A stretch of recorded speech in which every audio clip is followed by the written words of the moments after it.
Bonjour à tous et bienvenue sur la chaîne de Papier de Rêve. Je suis Ursula et aujourd'hui je vais peindre avec vous des roses encore une fois, mais cette fois-ci faciles. Et pour rendre ces roses un petit peu plus faciles, je vais utiliser quelques petites techniques qui me permettent de simplifier les formes et aussi de simplifier mon travail pour que ce soit tout de même reconnaissable et que ce soit intéressant, mais un tout petit peu plus facile. Et le premier élément qui me semble important pour simplifier une aquarelle et la rendre un peu plus facile, c'est juste de ne pas faire d'arrière-plan, de ne pas s'embêter avec ça et de démarrer tout de suite par son sujet, ce que je fais juste maintenant en peignant une première rose. Pour la couleur, j'ai utilisé tout simplement du jaune de nickel azo mélangé avec de la laque de Garance rose pour obtenir ce ton un peu pêche qui est juste parfait pour la rose que je souhaite peindre. Et surtout, je me sers de la forme de mon pinceau pour réaliser les pétales. J'essaye de ne pas être trop précise, mais j'essaie toujours de penser à l'arrondi du pétale à chaque fois que je pose mon pinceau sur le papier pour avoir quelque chose de similaire. Si vous souhaitez vous aussi essayer de peindre ces roses à la maison, mon image de référence, ou plutôt mes deux images de référence puisque j'ai fait une petite composition pour cette aquarelle, sont disponibles sur mon blog. Le lien est dans la barre de description juste en dessous de la vidéo. Vous pouvez voir que ma rose commence à apparaître, on a vraiment l'arrondi des pétales qui est formé. Il y a des différences de couleurs puisque j'ai infusé du jaune de nickel azo dans le centre et un petit peu plus de laque de Garance rose sur les côtés. Et ici, j'applique quelques touches de couleur lavande pour avoir une première idée des ombres. Tout est encore humide, bien sûr, à ce moment-là. Du coup, les couleurs se fondent et ça rend un effet très très doux, avec quand même quelques contours assez nets, puisque mon papier est sec. Et je vais en profiter pour retoucher certaines zones, fondre certains traits qui sont peut-être un petit peu trop présents. Je vais à nouveau infuser un petit peu plus de laque de Garance rose pour avoir un peu plus de contraste dans les pétales, d'avoir un peu de volume qui se crée déjà. Vous voyez que ça reste assez flou, mais on voit quelque chose qui apparaît et c'est le plus important. À côté de cette première rose bien ouverte, je veux créer un bouton et pour ça je prends le même mélange de couleurs, la laque de Garance rose et le jaune de nickel azo, peut-être un tout petit peu plus concentré pour que ce soit un tout petit peu plus foncé, et j'appose cette couleur dans la forme du bouton, toujours en utilisant aussi la forme de mon pinceau pour me simplifier la tâche. Comme j'utilise un gros pinceau, il me suffit de l'appliquer sur le papier avec une certaine pression pour avoir une forme ovale et légèrement pointue qui est juste parfaite pour ce bouton et les pétales qui commencent à s'ouvrir. Je corrige un petit peu la couleur en ajoutant un tout petit peu plus de laque de Garance rose. Et bien sûr, je fais des projections pour avoir toujours cet effet de fluidité de l'aquarelle qui me plaît. Et ça va me permettre d'habiller un petit peu l'arrière-plan sans trop de travail. Et même si je ne fais pas d'arrière-plan, je veux quand même du feuillage pour ces roses. Et pour ça, j'utilise un mélange de bleu teint d'entraîne, de jaune de nickel azo, et j'y ajoute une pointe de laque de Garance rose, juste pour avoir cette couleur un petit peu kaki dans les pétales, qui font un peu le lien avec la couleur de la fleur, et qui donnent un vert juste un tout petit peu plus naturel. Et c'est exactement ce que je souhaite. Et ici encore, j'essaye toujours de me faciliter la tâche en utilisant la forme de mon pinceau. J'ai un gros pinceau, je fais des formes ovales légèrement pointues juste en appliquant ce pinceau sur le papier et c'est exactement la forme des feuilles. Donc j'en profite, j'utilise cette petite astuce pour réaliser des feuilles à certains endroits. Bien sûr, un petit peu après, je vais flouter ces feuilles pour leur donner un petit peu plus de fluidité. Mais pour l'instant, je peux juste utiliser la forme de mon pinceau pour réaliser les premières feuilles. Et comme c'est un pinceau, oui, gros, mais pointu, je peux aussi avoir quelques traits un petit peu plus fins pour donner des idées de tiges, juste en appuyant vraiment pas du tout sur mon pinceau et en utilisant juste la pointe, je peux faire quelques traits un petit peu plus fins. Et je rince mon pinceau pour flouter certaines parties de ce feuillage pour avoir cette fluidité qui me plaît. Je fais toujours attention quand j'appose du vert autour des fleurs que le vert ne fuse pas trop dans la fleur. Et si jamais ça arrive, j'essore bien mon pinceau et je viens récupérer ce vert et l'éloigner de la couleur de la rose. Maintenant que j'ai placé mon vert dans les parties qui m'intéressaient le plus, je vais venir flouter certaines parties. J'ai mon pinceau bien rincé, quand même avec beaucoup d'eau, et je vais juste flouter certains endroits, passer au-dessus de ce que je viens de peindre. Ça va déplacer la couleur, je vais récupérer un peu de couleur sur mon pinceau et je vais pouvoir l'emmener ailleurs. Ça donne toute cette fluidité que j'aime beaucoup dans l'aquarelle et ça me permet d'avoir quelque chose d'intéressant dans le feuillage assez rapidement et sans trop de difficultés. Et maintenant, mon arrière-plan et mon feuillage surtout est assez humide et c'est donc le moment idéal pour rajouter de la couleur à certains endroits.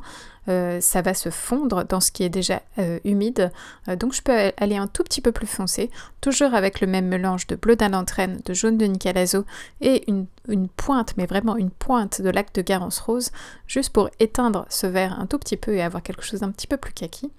Je peux rajouter donc des couleurs un peu plus foncées autour de cette rose pour augmenter le contraste bien sûr et du coup la faire ressortir de cette feuille qui était à l'origine bien blanche.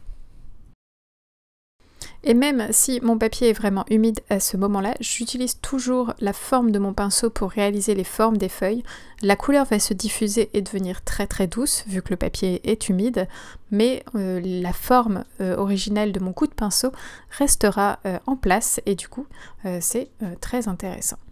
Et encore une fois, je fais attention à récupérer du vert s'il va un petit peu trop dans la fleur. Pour bien gérer ça et faire en sorte que ma fleur reste bien brillante, bien rose, avec des couleurs bien soutenues. Et je vais laisser sécher cette couche complètement avant d'attaquer la suite et j'en profite pour vous montrer encore quelques vidéos de ce moment où je suis allée visiter cette exposition de roses.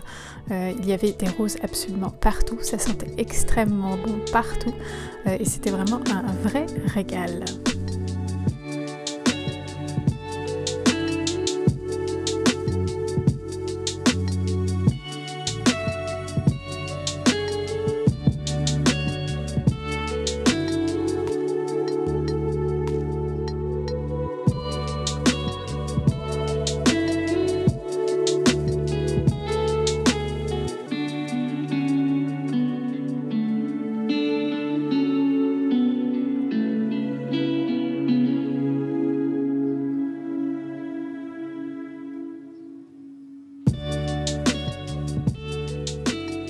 Ma première couche est totalement sèche et ce qui se passe sur mon papier me plaît beaucoup.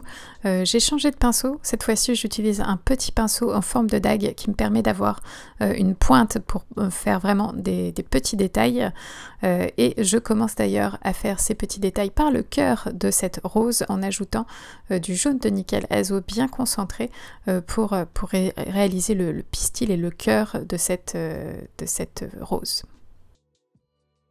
Et je veux maintenant donner un petit peu plus de volume à la rose puisque l'intérieur est assez flou pour l'instant et je veux retrouver quelques contours un peu plus nets, quelques zones de couleur un peu plus foncées et pour ça j'utilise le même mélange que sur ma première couche, la laque de Garance rose mélangée avec du jaune de Nickel Azo.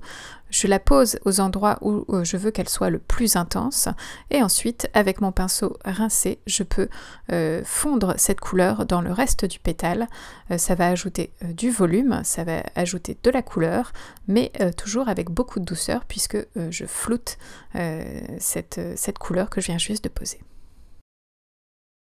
Pour savoir où poser cette couleur, j'essaye toujours de bien regarder mon image d'inspiration et de poser cette couleur foncée dans les zones les plus foncées de la rose et d'ensuite d'étirer la couleur pour la fondre un petit peu pour retrouver cette fluidité puisque je ne veux pas qu'il y ait trop de contours bien nets. Je veux toujours qu'il y ait cette variété de contours nets et doux qui donnent du volume, qui donnent de la douceur et de la poésie. Et j'en profite aussi de ce moment pour rajouter des ombres avec cette couleur lavande que vous savez j'aime beaucoup. J'aime beaucoup l'utiliser parce que c'est une couleur froide qui est un petit peu opaque, qui pour moi est absolument parfaite pour les ombres. Mais si vous ne l'avez pas, aucun problème, vous pouvez essayer de faire quelque chose d'un petit peu similaire avec le bleu d'Inde entraîne et le lac de Garance rose, obtenir un violet. Il faudra peut-être mettre un tout petit peu plus de bleu que de rose pour avoir cette teinte un peu froide. Mais surtout il faudra l'utiliser avec beaucoup d'eau puisque le bleu d'Inde entraîne et la lac de Garance rose sont des couleurs qui ont un grand pouvoir de couleur, donc utiliser un peu plus d'eau pour avoir une couleur un peu plus pastel sera le bienvenu. Et pendant ce temps-là, j'ai aussi ajouté un petit peu plus de jaune de nickel azo sur certains pétales de cette rose pour avoir un peu plus de tons de couleurs différents à l'intérieur de cette rose. On a des zones un petit peu plus rosé froid, on a des teintes un petit peu plus pêches et on a aussi des teintes un peu plus jaunes. J'aime cette richesse de couleurs. Et je vais faire la même chose sur le bouton, essayer de lui redonner du volume, puisque pour l'instant on a l'impression que c'est juste presque une ombre du bouton, très plate. Donc je vais mettre en avant ces pétales qui s'ouvre petit à petit du bouton et essayer de lui donner un petit peu plus d'ombre, de volume, lui donner cette impression de pétales les uns sur les autres, donc avec des ombres très très fines sur le côté du bouton. Et je fais ça toujours avec les mêmes couleurs, le jaune de nickel azo, la lac de Garance rose. Pour qu'une aquarelle soit cohérente, j'aime utiliser vraiment les mêmes couleurs tout au long de l'aquarelle. Je trouve que ça met plus de lien entre les éléments et c'est donc exactement ce que je fais ici. Et comme vous pouvez le voir, j'ajoute aussi un tout petit peu de couleur lavande pour récupérer un petit peu d'ombre aussi, et avoir cette couleur lavande ailleurs dans mon aquarelle permet aussi de faire du lien entre les deux fleurs. Et maintenant que je suis satisfaite de ces deux fleurs, donc cette fleur très ouverte et ce petit bouton, je vais venir rajouter un petit peu de couleur et de contraste dans le feuillage pour à nouveau toujours penser contraste. Si je fais des couleurs plus sombres autour de mes fleurs, elles vont ressortir parce qu'elles seront un peu plus claires. Et pour ça, j'utilise toujours le même mélange de couleurs, comme d'habitude, du bleu d'Inde entraîne et du jaune de nickel azo, avec une petite pointe de lac de Garance rose pour juste ternir ce vert un tout petit peu. Et j'essaye de varier les marques de mon pinceau pour avoir des zones un peu plus larges et d'avoir des zones un tout petit peu plus fines qui feront penser peut-être aux nervures d'une feuille ou bien à une tige. J'essaye de laisser libre cette interprétation, mais en tout cas d'avoir une idée de ce qui se passe ici, de vous proposer quelque chose et ensuite c'est à votre œil de l'interpréter. Si vous essayez vous aussi de peindre ces roses un peu plus faciles à l'aquarelle, n'hésitez pas à m'envoyer vos créations sur Instagram. Vous pouvez me taguer sur vos photos @depapier-de-rêve ou vous pouvez aussi me l'envoyer en message direct si vous préférez. Et cette vidéo est à présent terminée. Merci de l'avoir regardée jusqu'au bout et j'espère qu'elle vous a plu. N'hésitez pas à aller jeter un coup d'œil sur le blog pour plus d'informations sur cette image. Et bien sûr, dites-moi ce que vous en pensez dans les commentaires. À bientôt.